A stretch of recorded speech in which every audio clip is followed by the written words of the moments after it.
Bien, mis hermanos, pues seguimos allá en la primera carta del apóstol Pablo a los Corintios, en el capítulo 5. Cuando ahora digo la primera carta o la segunda carta a los Corintios, recuerdo que pues no fueron las únicas cartas que se escribieron allá a los Corintios. Se habla por lo menos de un par más de cartas, una anterior y otra en medio de primera y segunda de Corintios. Sin embargo, como parte del canon, pues solamente tenemos estas dos cartas. Cuando leemos allá en Segunda de Corintios, nos damos cuenta de la existencia de una carta intermedia entre primera y segunda carta. Y hoy, hermanos, tenemos pues un caso que comentaba yo a misa hace 8 días. Bueno, creo que este mensaje del día de hoy es solo para adultos. Eso es un tema que es un poco delicado. Y generalmente es delicado, hermanos, porque hay disciplina. Hay disciplina que se ejerce en la iglesia por un caso grave. Algo grave que está pasando allá con esta iglesia en Corinto. Y hermanos, recordemos brevemente, muy brevemente, que el apóstol Pablo está hablando a los corintios y él les dice precisamente que ha escrito ya por carta algunas cosas que quiere él arreglar, que quiere ordenar, quiere poner en orden. Y dice, y cuando yo vaya, voy a arreglar todo lo demás. Y hermanos, estamos viendo algunas cosas que él ya está poniendo en orden y nos ponemos a pensar qué tendría que arreglar él personalmente, ¿no? ¿Qué estaba viviendo esta iglesia en Corinto? Y recordamos, hermanos, que esta iglesia en Corinto es una iglesia joven. De hecho, pudiéramos decir, está en, pues no en pañales, porque bueno, los bebés usan pañales, pues a veces hasta un año, ¿no? Pero esta iglesia en Corinto tiene de 3 a 5 años que ha sido fundada. Es una iglesia muy joven. Y si nosotros recordamos que el apóstol Pablo fundó esta iglesia y estuvo en la fundación de la iglesia de Corinto por 18 meses, un año y medio se llevó el apóstol Pablo fundando esta iglesia. Y yo pensaba cuando leía esto acerca pues de esta misión que el Señor nos permite tener aquí, ¿no? Realmente somos muy, muy jóvenes, ¿no? Y pensaba yo, ¿qué haría el apóstol Pablo? ¿Cómo fundaría él esta iglesia? Debe haber sido grandioso, ¿no? Estar con el apóstol Pablo trabajando en la fundación de aquella iglesia en Corinto. Pero fíjense, hermanos, que esta iglesia en Corinto tenía muchas particularidades, muchas cosas que si nosotros nos ponemos a analizar la iglesia de nuestro tiempo, vamos a encontrar muchas similitudes. Muchas similitudes con la iglesia de nuestro tiempo. De hecho, yo he escuchado, y a veces lo hemos dicho, me gustaría vivir en la iglesia primitiva, en donde, como ya se leía hace un ratito, todos vendían sus propiedades y las traían para el bien de toda la iglesia, estar comenzando precisamente la obra junto con los apóstoles, con aquellos hombres que recibieron de primera mano la palabra del Señor. Pero fíjense, hermanos, que las cosas que se estaban viviendo en aquellas iglesias, la iglesia primitiva, eran cosas no muy diferentes de lo que vivimos hoy. De hecho, la iglesia allá en Corinto estaba sumamente influenciada, muy influenciada por todo su contexto cultural, sociológico, religioso.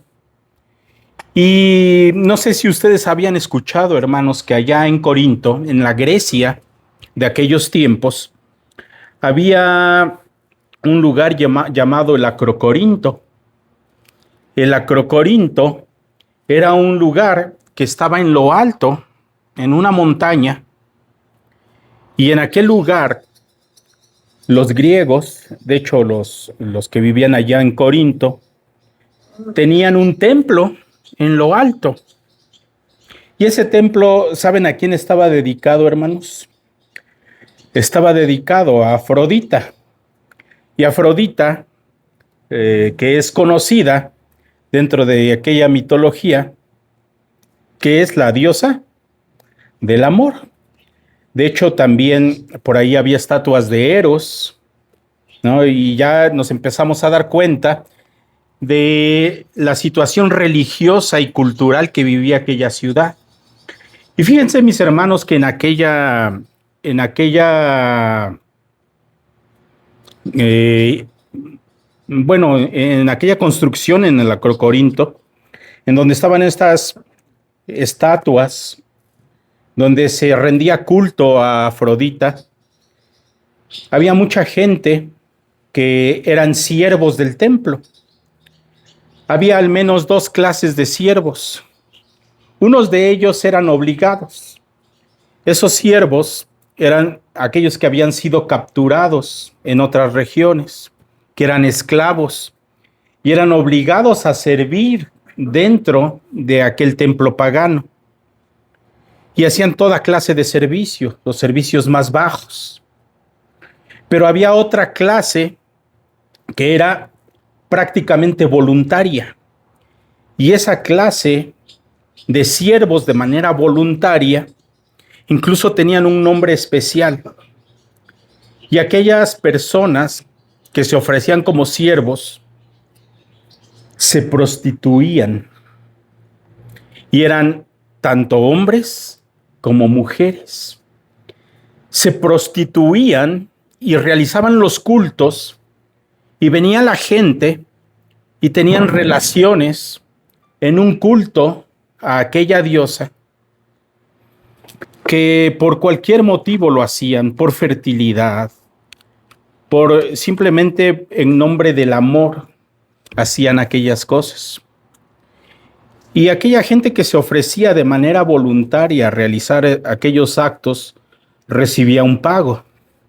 ¿Y saben a dónde iba a dar ese dinero? Pues sí, precisamente a aquel templo, a aquella estructura creada.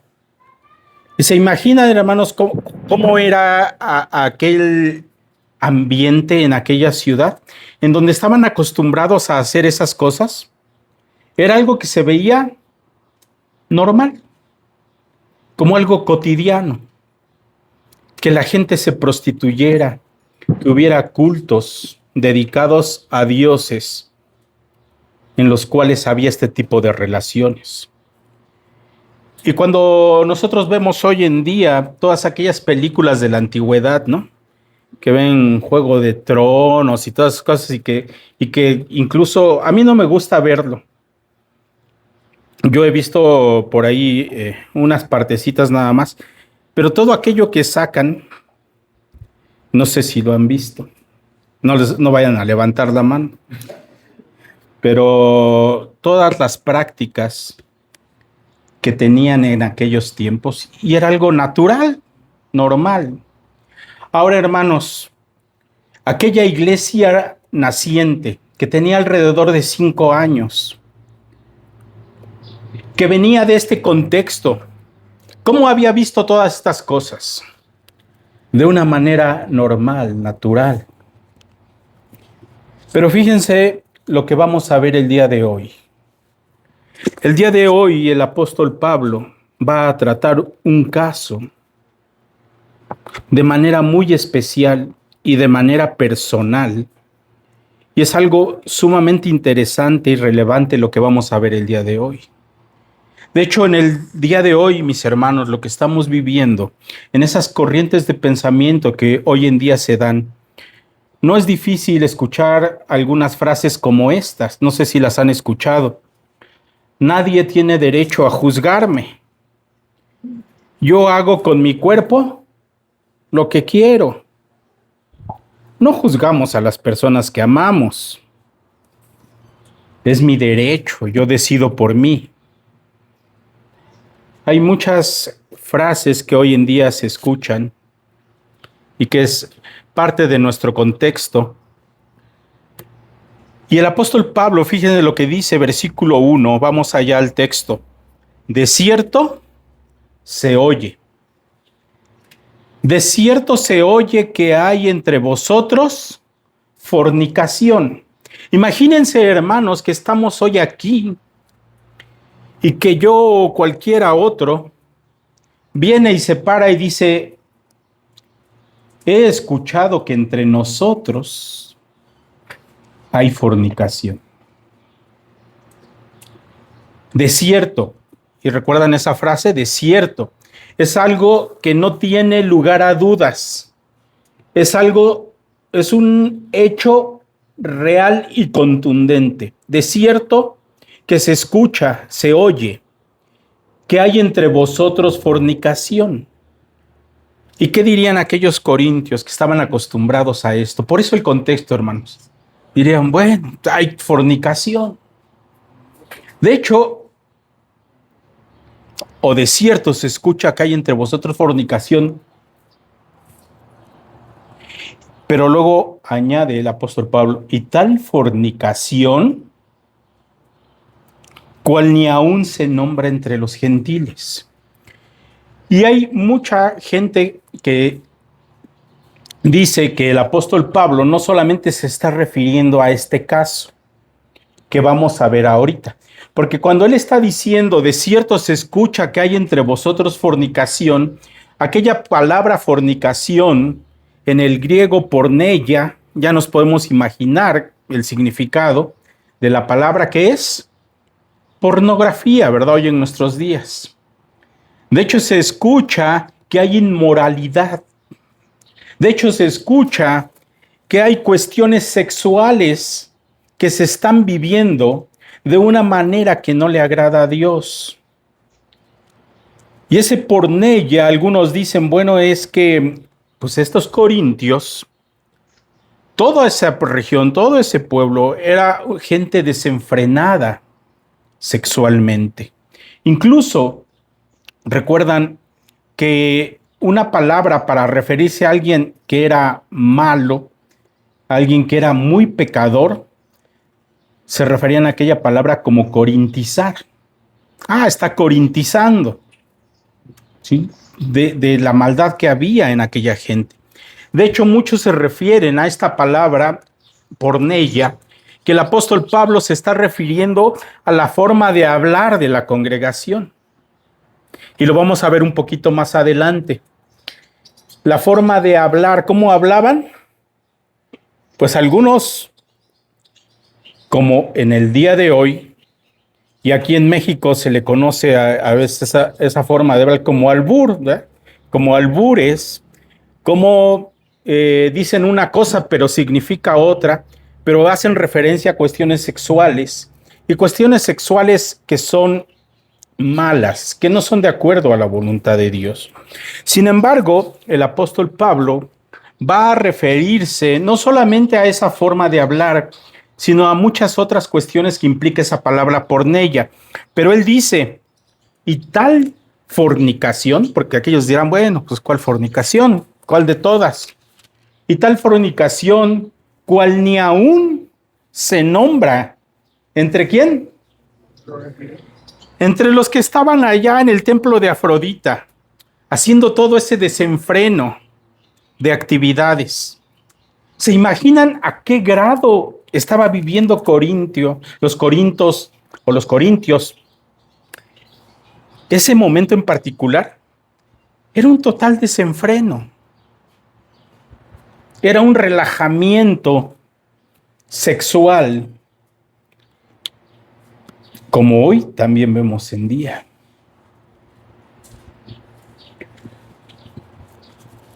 Pero el apóstol Pablo dice, pero esa fornicación, cual ni siquiera se nombra, ya no digamos se practica, ni siquiera se nombra entre ellos. Eso es terrible, hermanos. Y eso, mis hermanos, eso es algo que nos tiene a nosotros que mover. Eso es algo que nos tiene que hacer despertar. Eso es algo que nos tiene que hacer estar muy al pendiente de lo que ocurre en la iglesia del Señor. Porque dice, están haciendo este tipo de fornicación que ni siquiera aquellos que están desenfrenados, ni siquiera lo nombran. No forma parte de lo que ellos están diciendo ni viviendo. ¿Y cuál era eso que estaban haciendo? Dice, tanto, y cuando dice tanto, es entre otras cosas, ¿verdad? Tanto que alguno tiene la mujer de su padre. ¿Se imaginan? Tanto, ha llegado a tanto el pecado de la iglesia que alguno tiene la mujer de su padre. Seguramente aquel hombre que estaba realizando esta acción estaba viviendo con su madrastra. Y cuando dice aquí que alguno tiene, el verbo que se está utilizando es un presente, y es un presente que indica continuidad. Es decir, no que tuvo una noche de aventura, no que sucedió alguna vez. Es algo que en este momento está pasando y que se viene desarrollando y que sigue desarrollándose. Aquel hombre está viviendo con la mujer de su padre. Y mis hermanos, quiero que nosotros veamos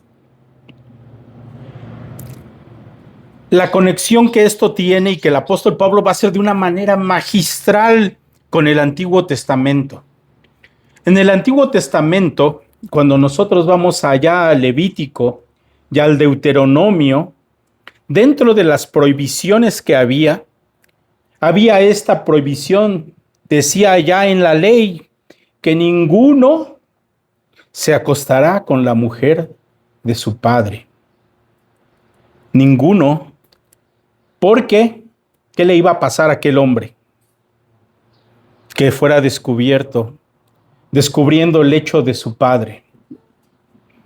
Iba a ser muerto. La pena y el castigo era la muerte. Merecían la muerte. Y hermanos, ¿se fijan lo que ellos están viviendo? Aquella iglesia. Están teniendo dentro de su congregación a un hombre que está viviendo con su madrastra.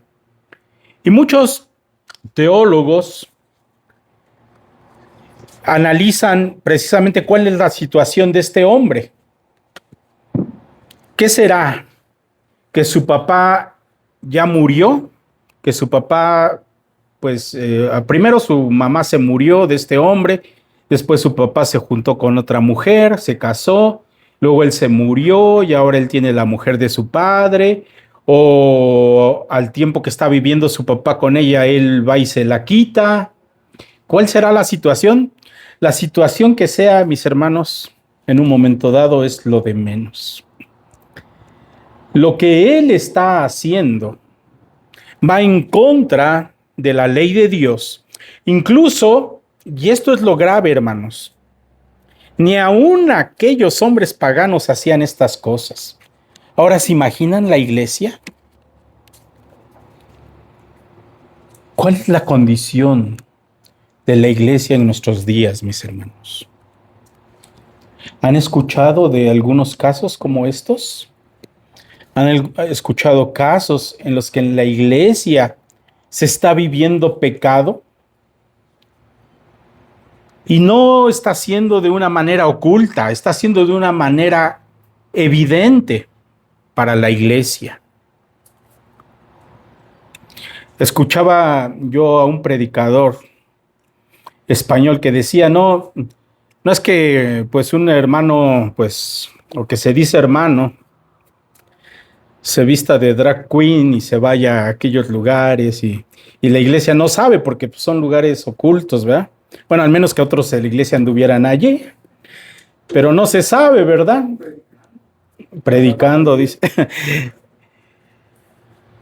No, era algo evidente, hermanos.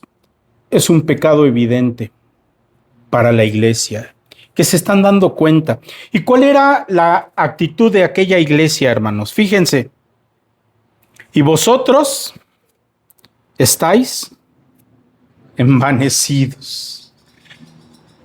Está un hombre viviendo con la mujer de su padre, viviendo en fornicación, cual ni siquiera se menciona entre los paganos, y ustedes están envanecidos. ¿Cuál era su actitud? Ellos se están peleando por ver quién era de Pablo, quién era de Pedro, quién era de Apolos. Están viendo quién es el mejor predicador. Yo a esta iglesia sí voy. Yo soy partidario de este, del otro. Y lo vamos a ver a continuación, después en los siguientes capítulos.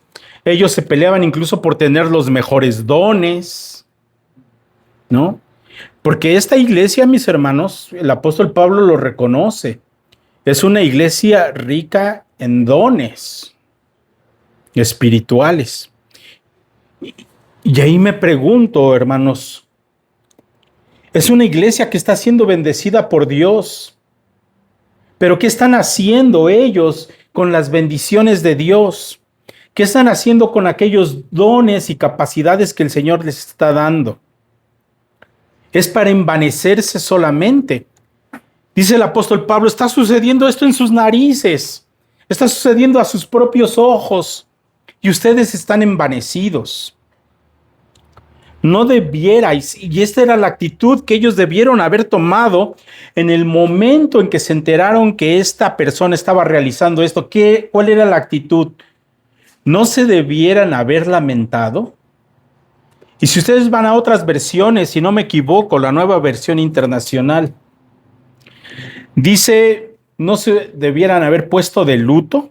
Y es que esta palabra de lamentarse era usada precisamente para llorar en los funerales. Ustedes, cuando se enteraron de este caso, lo que tenían que haber hecho es llorar. Llorar como cuando se muere alguien. Mis hermanos, es un pecado dentro de la iglesia. Y les pregunto, ¿por qué debieran llorar estos hombres como si se les hubiera muerto alguien? Llorar porque el pecado es grave, es grande. O debieran llorar porque es un hermano que está cayendo en un pecado gravísimo. Debieran llorar porque la gente que está allá afuera está diciendo, son cristianos y están haciendo cosas que ni yo, como no cristiano, que ni los demás, por tan malos que son, lo están haciendo. Debieran estar llorando porque la iglesia de Dios tiene que ser santa. Debieran estar llorando porque la iglesia del Señor, aquellos que estamos en la iglesia del Señor, es porque hemos sido comprados a precio de sangre. Mis hermanos, que hoy estemos aquí, cada uno de nosotros, es porque Cristo murió por nosotros. Él tomó nuestro lugar en la cruz. Él nos rescató. Él nos dio vida. Y cuando un hermano está pecando, hermanos, nosotros debiéramos lamentarnos. Debiéramos llorar. ¿Y qué es lo que cuando nosotros nos lamentamos y lloramos, qué es lo que pasa? Dice el apóstol Pablo, ¿no debierais más bien haberos lamentado para que fuese quitado de en medio de vosotros el que cometió tal acción? ¿Quién lo iba a quitar, hermanos? Si ellos se lamentaban, si ellos lloraban por este pecado, para que fuese quitado de en medio de vosotros, ¿quién lo quitaría? Dios. Dios lo iba a quitar. Dios iba a obrar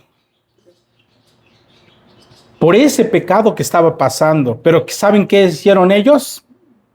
Lo permitieron. Dejaron que siguiera. Dejaron que ese pecado se siguiera desarrollando, que esa actitud siguiera adelante. Hay muchos historiadores que hacen referencia a que esta persona que no es mencionada por nombre Si se dan cuenta, hermanos, este pasaje está siendo dirigido a este hombre que cometió este pecado. ¿Es una amonestación, una exhortación para este hombre? No, ¿verdad? ¿Para quién? Para la iglesia, para los líderes, para los que están a cargo de la iglesia. Para ellos está siendo dirigido esto. Y dice, si ustedes se hubieran lamentado, hubiera sido quitado de entre ustedes este que cometió tal pecado. Pero ustedes están envanecidos. Y les decía, muchos dicen que este hombre era un hombre prominente. Era un hombre que daba una suma importante de dinero para aquella congregación. Mis hermanos, hoy en día, ¿con cuánta frecuencia nos encontramos con estas situaciones dentro de la iglesia? Que aquel que aporta, que aquel que da más dinero, que aquel que es importante, que es influencer, que es conocido, a él se le permite hacer lo que quiera. Ellos pueden hacer lo que quieran dentro de la iglesia. Y dice el apóstol Pablo, versículo 3, ciertamente yo como ausente en cuerpo, pero presente en espíritu, ya como presente he juzgado al que tal cosa ha hecho. Esto es interesante, hermanos. El apóstol Pablo, cuando se entera de esto que está sucediendo, porque dice, de cierto se oye, cuando él sabe de esto, él dice, yo ya he juzgado. Mis hermanos, ¿nosotros debemos juzgar? Recuerdan que en otras partes de la Escritura, incluso leíamos precisamente hace un ratito con misa, más temprano, lo que el Señor Jesucristo está diciendo acerca de la disciplina dentro de la iglesia. ¿Sabían que la palabra iglesia, hermanos, en el Nuevo Testamento se menciona varias veces, pero en los evangelios, ¿cuántas veces se menciona la palabra iglesia en los evangelios? Solamente 3. Solamente 3 veces se menciona la palabra iglesia en los evangelios. Y 2 de ellas, ¿saben para qué es? Para corregir, para disciplina. Entonces esto no es cosa menor, hermanos. No es cosa de juego. La iglesia está para disciplinar, para juzgar también. Y vamos a ver de qué forma. El apóstol Pablo dice, yo ya lo he juzgado. Yo a tal persona ya la juzgué y yo no estoy presente, pero como en el Espíritu. Y dice, en el nombre de nuestro Señor Jesucristo, reunidos vosotros y mi Espíritu, con el poder de nuestro Señor Jesucristo. Fíjense cómo habla 2 veces acerca de cómo está haciendo este juicio. Dice, en el Señor Jesucristo y con el poder del Señor Jesucristo. Y cuando se reúnan ustedes, ¿y qué reunión es, hermanos? Es una reunión de la iglesia, ¿verdad? Es una reunión de la iglesia, de los miembros de la iglesia. No es una reunión de jóvenes, no es una reunión de oración, en donde a veces hay reuniones dentro de la iglesia y dicen, no, pues los menores de 15 años, los mayores de 18, es la iglesia en su conjunto, está reunida porque van a juzgar un caso. Y lo hacen en el nombre y en el poder del Señor Jesucristo. Y dice Pablo, yo no puedo estar, pero estoy con ustedes en espíritu. Y él les está diciendo lo que van a hacer. Dice, el tal se ha entregado a Satanás para destrucción de la carne, a fin de que el espíritu sea salvo en el día del Señor Jesús. ¿Qué estamos viendo, hermanos? Un juicio. Estamos viendo un juicio. Y el apóstol Pablo ya ha tomado una determinación. Y el veredicto es que sea entregado a Satanás.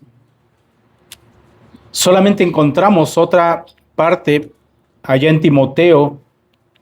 ¿Recuerdan? Cuando se menciona que alguien es entregado a Satanás, ¿de quiénes habla allá en Timoteo? de Alejandro y de Himeneo, ¿recuerdan? Para que aprendan a no blasfemar. Y aquí el apóstol Pablo está diciendo, entreguen a Satanás. Y nos preguntamos, suena muy fuerte, ¿no? Suena bastante fuerte entregar a alguien a Satanás. ¿Cómo? ¿Iban a hacer otro ritual para Satanás y entregárselo? ¿O qué iban a hacer? Entreguen al tal a Satanás. Hermanos, mucha gente, y seguramente los corintios, ¿qué habrán pensado cuando el apóstol Pablo le está diciendo, entreguen a Satanás, a su patrono, a su promotor, al que más ofrendas da? Entréguenlo a Satanás. ¿Qué habrán pensado? Y muchos tal vez lo habrán defendido. No, pues es que pues se juntó con la mujer de su papá porque pues él le daba mala vida a su papá, ¿verdad? Ay, no, y pobrecita, a lo mejor pues su papá ya no vivía y se iba a quedar sola y ahora, ay, no, pues pudieran dar mil excusas, hermanos, pero esto es algo que no podía hacerse. Y ahora el apóstol Pablo está diciendo, entreguen a este hombre a Satanás. ¿Y para qué lo van a entregar, hermanos? Fíjense, aquí viene una parte importante. Para destrucción de la carne. ¿Hasta dónde podía llegar este hombre? Estando entregado a Satanás, estando fuera de la congregación, fuera de la iglesia. Satanás, ¿cuál es su función de Satanás? Mentir, robar, matar, destruir. Cuando alguien es expuesto a Satanás, estamos hablando de un cristiano, ¿saben qué va a hacer Satanás? Este hombre está siendo expulsado de la iglesia. Y al estar siendo expulsado de la iglesia, está quedando fuera, por decirlo así, del paraguas de Dios. Dios lo va a dejar. No tiene más protección de parte del Señor. Y es necesario que este hombre viva sin la protección de Dios. Hay una persona que hablaba acerca de un lugar donde dice, yo conozco de esto. Hay un lugar que si uno de sus miembros cae, precisamente le pasa esto. Y él hablaba de los alcohólicos anónimos. Si alguien que está ahí y vuelve a caer, ¿saben qué pasa? Fuera. Y decía este hombre, es que esta clase de personas que caen en este vicio, hay muchos que su familia los ama muchísimo, los cuida, hasta en cierto momento como decimos, los apapachan, los protegen y entran en esa institución con el fin de que sean rehabilitados, pero caen y tienen que ser expulsados hasta que ellos mismos, por ellos mismos, vuelvan. Pero decía él, es necesario que caigan hasta el fondo, que caigan hasta lo más bajo. Y mis hermanos, cuando alguien es expulsado de la iglesia, porque esta es una disciplina que el Señor nos ha dejado, esta es una facultad de la iglesia, es más, es un deber, mis hermanos, que nosotros estemos como iglesia viendo unos por otros y cuidando uno de otros. Y que si vemos a alguien en pecado, nosotros, porque le amamos, vamos a llorar y vamos a lamentarnos. Podemos llamarle la atención, podemos exhortarle, podemos decirle, ven, te voy a decir algo que estás haciendo mal. Y si te escucha, ¿qué dice el Señor Jesús? Habrás ganado un alma. Pero si no te escucha, Ve por otros 2 o 3 testigos y hablen con él. Y si no entiende, tráiganlo a la iglesia. Esta es de las veces que se menciona la iglesia en el Evangelio. Tráigalo a la iglesia. Y si este hombre sigue aferrado a su pecado, sigue levantando su puño contra Dios, sigue siendo rebelde, dice entonces, expúlsenlo y ténganlo por gentil y publicano, como Ricardo, lo peor, ¿verdad? Ténganlo como gentil. Es decir, entonces este hombre iba a estar fuera de la iglesia. ¿Y qué significa eso, hermanos? ¿Les ha tocado algún caso así? ¿Alguna vez verlo? Pero fíjense lo que dice el apóstol Pablo. No es buena vuestra jactancia. Ellos, ¿cómo están? Envanecidos, ellos se están jactando. Esta jactancia es un orgullo desmedido. En exceso, ellos creen que son lo más importante, que son lo mejor. No es buena vuestra jactancia, ¿no saben? ¿Recuerdan cuando a un griego se le dice no sabes? No sabes o no saben que un poco de levadura leuda toda la masa.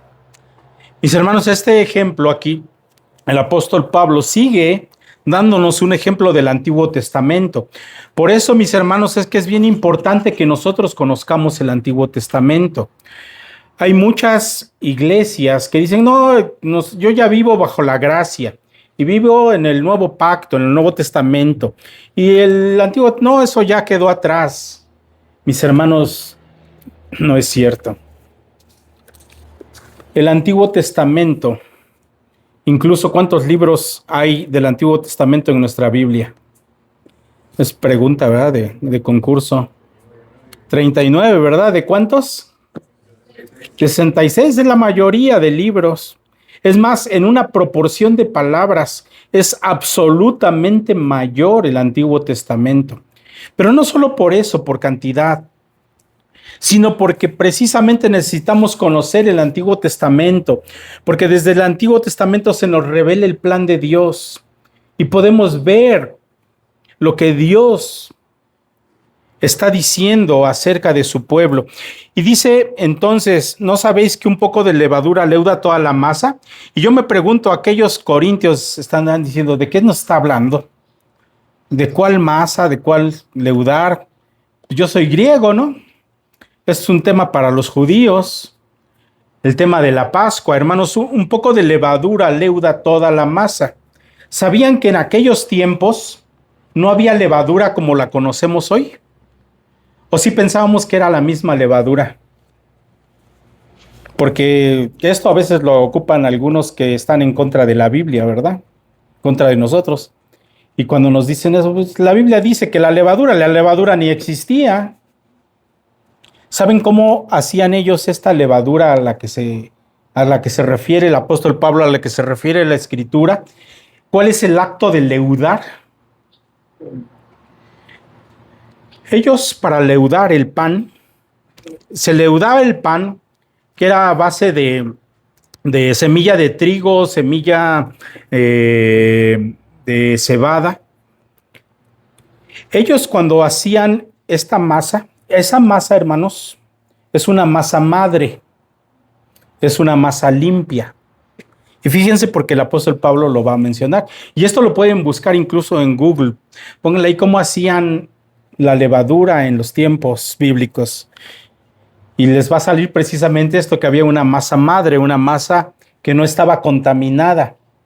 Y esa masa la revolvían, pero a un poquito de esa masa, gracias, ellos le ponían un poquito de agua y la dejaban que se empezara a echar, a perder. Esa masa empezaba a fermentarse. ¿Por qué? Por la cáscara del trigo, por las bacterias a las que estaba expuesta.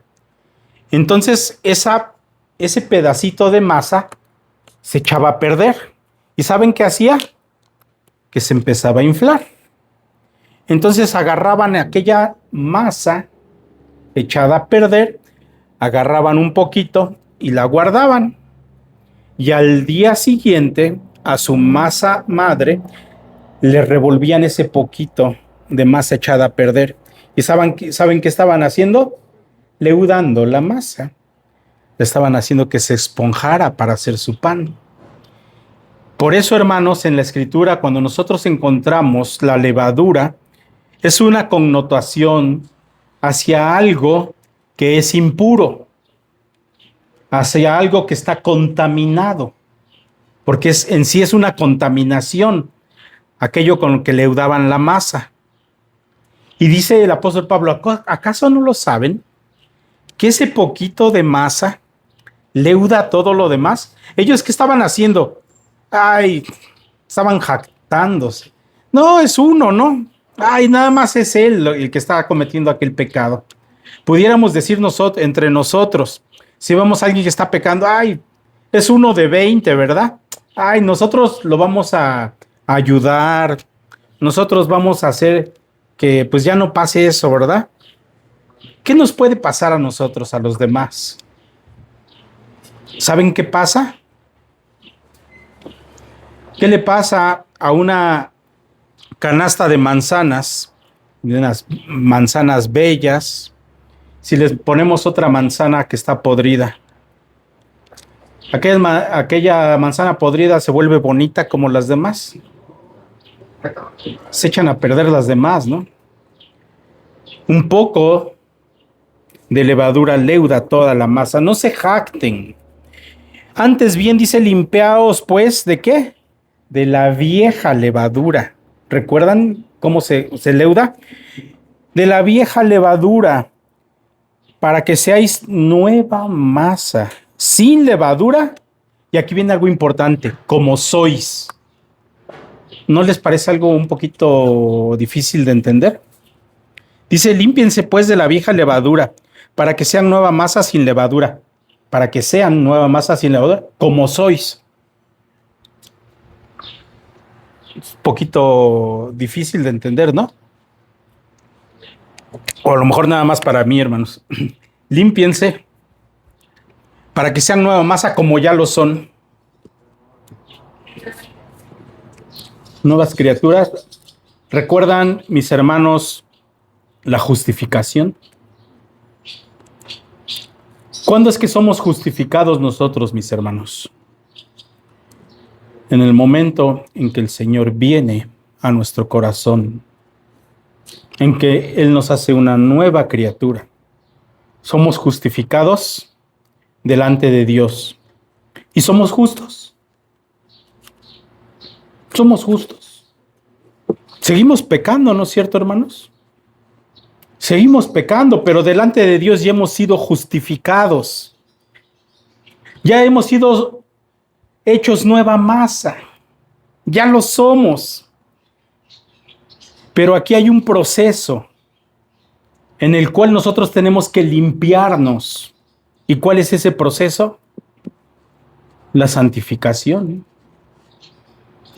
Pablo está hablando aquí con este ejemplo del Antiguo Testamento acerca de la justificación y de la santificación. Limpiaos pues, para que seáis nueva masa sin levadura como sois, porque nuestra Pascua, que es Cristo, ya fue sacrificada por nosotros. Nuestra Pascua, que es Cristo, ya fue sacrificada por nosotros. Mis hermanos, Cristo ya murió. ¿Nosotros celebramos la Pascua? Ya no, ¿verdad? Bueno, de hecho, no la deberíamos celebrar, ¿no? La Pascua, que era un recordatorio de aquella salida del pueblo de Israel, de Egipto, y tenían que estar recordando aquella liberación. Pero Cristo ha sido hecho nuestra Pascua porque nosotros hemos sido liberados, hermanos, no de Egipto físico, sino del Egipto espiritual. Hemos sido librados del pecado y de la muerte. Pero ¿saben una cosa, mis hermanos? Como aquel pueblo, a veces seguimos añorando los ajos y las cebollas. Decía alguien, el puchero de los egipcios, el caldo, ¿verdad?, que hacían. Y seguimos añorando aquel pecado. Mis hermanos, Cristo ya murió por nosotros. Él es nuestra Pascua. Así que, ¿cuál es nuestra actitud? Celebremos la fiesta, no con la vieja levadura, ni con levadura de malicia y de maldad, sino con panes sin levadura de sinceridad y de verdad. Sin esa cera que tapa los defectos, sino en verdad. Y fíjense cómo dice el apóstol Pablo lo que les decía, os he escrito por carta, él ya les ha escrito, ¿verdad? Una vez anterior, que no os juntéis con los fornicarios. Y entonces, hermanos, ¿qué hacemos? Nos apartamos del mundo, nos vamos a un monasterio, porque hay un montón de fornicarios por donde andemos, y en estos días, híjole, no absolutamente con los fornicarios de este mundo. Aquí viene algo importante. O con los avaros, o con los ladrones, o con los idólatras, pues en tal caso sería necesario salir del mundo, o sería necesario irnos a otro planeta, o sería necesario ponernos en una burbuja. No está diciendo que no nos juntemos con la gente del mundo. Más bien os escribí que no os juntéis con ninguno, que llamándose hermano, que no se junten con alguno que se dice creyente, pero ¿cómo es? Fornicario, avaro, idólatra, maldiciente, borracho, ladrón, con el tal, ni aun coman. Está hablando acerca de 6 pecados el apóstol Pablo. Y poder hablar de cada uno de ellos nos lo llevaría el doble de tiempo, hermanos. Pero hay muchas cosas aquí que hablar acerca de este tipo de creyentes que dicen ser creyentes, pero que no lo son. ¿Y cuál es su actitud? Son idólatras. En ese sentido, todos estos pecados tienen que ver con idolatría. ¿Recuerdan el contexto? Siendo fornicario, entregando sus cuerpos a la idolatría, avaro al dinero, idólatra, maldiciente, el que habla mal de sus hermanos, el que busca el mal de sus hermanos, o el que es borracho, y no es borracho porque pues simplemente se tomó algo y se le subió rápido. El borracho es aquel que continuamente está tomando y no se arrepiente de esa actitud, o aquel que es ladrón. Cuando dice que ni aún comáis, volvemos a lo que hacían las iglesias en aquel tiempo. ¿Recuerdan cómo eran los ágapes? Reuniones de la iglesia y se reunían a comer porque era algo importante. Con ellos ni siquiera coman. Y esto es algo duro, hermanos, pero precisamente cuando hay esta disciplina dentro de la iglesia y cuando alguien es expulsado de la iglesia, a veces pensamos nosotros, ay, pobrecito, ¿verdad? Pobrecito, no lo voy a invitar a comer. Recuerdan, hermanos, este hombre tiene que venir, está siendo expuesto precisamente a Satanás para que él se dé cuenta de lo que está haciendo y para que él pueda ser rehabilitado. Este es un acto, mis hermanos, de amor. Si lo estamos viendo como algo muy duro, este es un acto de amor porque el apóstol Pablo está diciendo que este hombre está siendo entregado a Satanás. Incluso se puede morir, incluso puede ser destruido, pero ¿qué no se destruye de él si verdaderamente es creyente? Su alma, ¿verdad? Su espíritu. Y este es un acto de amor del Señor. Y dice el apóstol Pablo más adelante, cuando habla incluso acerca de la cena del Señor, ¿o no hay muchos enfermos entre vosotros? Y otros más que incluso ya duermen y están muertos. Y este acto de parte de nuestro Dios, de que incluso alguien llegue a morir, es un acto de amor para que el tal no siga pecando, el tal no sea destruido en su espíritu y el tal no siga contaminando la iglesia del Señor. Porque ¿qué razón tendría, dice el apóstol Pablo, yo para juzgar a los que están fuera? ¿No juzgáis vosotros a los que están dentro? Porque a los que están fuera Dios juzgará. Quitad pues a ese perverso de entre vosotros. Mis hermanos, aquí hay algo que debemos entender solamente para terminar. La iglesia, mis hermanos, está puesta para disciplina. Los líderes en la iglesia, los miembros de la iglesia, tenemos que disciplinarnos. ¿A quién? A los que estamos dentro. ¿No es cierto lo que está diciendo el apóstol Pablo? Y a veces, cuando hacemos juicios, no los hacemos solamente de los que están pecando en la iglesia, los hacemos de los de allá afuera. Y dice el apóstol Pablo, ¿por qué habría yo de juzgar a los de afuera? ¿Saben a ellos quién los juzga? Dios. Dice, a ellos los juzga Dios. Y aquí es algo importante, hermanos, porque esto tiene que ver con nuestra forma de ser. Esto tiene que ver con nuestra tarea como iglesia. Nuestra tarea es ir y decir, mira, aquel cómo está pecando, aquel que está afuera. No, ¿verdad? ¿Qué tenemos que hacer con aquel que está pecando? Y predicarle la palabra del Señor y llevarle el evangelio. Esa es nuestra tarea con los que están pecando allá afuera. Hablarles del Señor. Pero a los que están aquí adentro, hermanos, sí que debemos juzgar. Y lo debemos hacer en amor, ciertamente. Y lo debemos hacer bajo los lineamientos que la misma palabra del Señor dice. Porque a veces muchos que hablan acerca de la disciplina con amor, incluso creen tener más amor que Dios mismo. Pero Dios está protegiendo a su iglesia. Dios está protegiendo a los suyos. Y si es necesario expulsar a alguien de la iglesia, que sea, hermanos, en el nombre y en el poder de nuestro Señor Jesucristo, y reunida la iglesia, y una vez que hemos hecho todo esto que la misma Escritura nos dice. Mis hermanos, es algo muy, muy importante este tema. No lo echemos en un saco roto. Recuerden, tenemos que ver unos por otros. Tiene que haber rendición de cuentas, mis hermanos, dentro de la iglesia. Cuando alguien que está siendo líder no rinde cuentas, cuando alguien que está como pastor o maestro o algún ministerio en la iglesia no rinde cuentas, ¿sabe cuál es el riesgo, hermanos? Les decía de ejemplos y quería darles un ejemplo.